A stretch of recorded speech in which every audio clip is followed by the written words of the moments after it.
Hey guys, it's Kelly in the Rolling Big Power Garage, here to show you how to install your DG6000RX RBP Leveling Kit.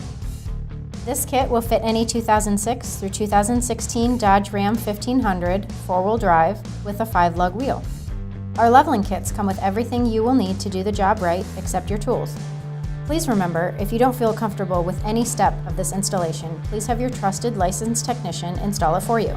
For this kit you will need a STRUT compressor, which you can rent from your local auto parts store if you don't have one, and a few wrenches, a 15mm, an 18mm, a 21mm, a 22mm, and possibly a 24mm, depending on your model, and a heavy hammer. First, either utilize a full lift kit or jack up the front end and put on jack stands and remove the wheels. To show you the best angles, we have used a full swing arm lift. Remove the front wheels with your 22mm deep well socket and an impact. If you don't have an impact, you can use a standard socket wrench. Install one side at a time for safety. Remove the brackets holding ABS wires and hydraulic lines. Remove the tie rod end nut with your 21mm wrench. Then, remove the upper ball joint nut again with your 21mm wrench.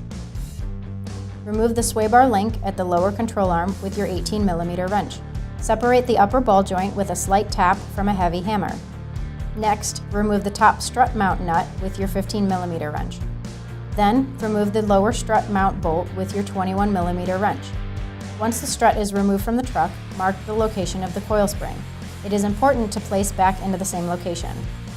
Compress the coil spring and remove the upper strut mount nut in the center. Please use caution with this step. Coil springs are under a lot of pressure.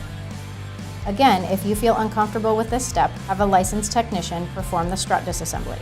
Install the RBP preload spacer between the spring and the strut mount. Make sure the position of the spring is the same as where you marked before. Check rotational alignment between the upper and lower strut mount before attempting reinstallation. Install the top plate on top of the strut mount before reinstalling into the truck. Reinstall the strut mount and release the spring pressure. Install the upper strut mount bolts and tighten. Next, install the lower strut mount bolt and tighten. Reattach the upper control arm ball joint. Then, reattach your sway bar link. Reattach your tie rod end. Now that this side is good to go, you can repeat on the other side. Put the wheels back on and take her for a test drive. We recommend having the vehicle aligned after installing your RBP leveling kit, as your toe settings will change with this new height. We have included the settings needed in your leveling kit installation manual. Your Dodge is now ready to go, and you can start shopping for those bigger off-road tires. For any other questions, please visit us at rollingbigpower.com.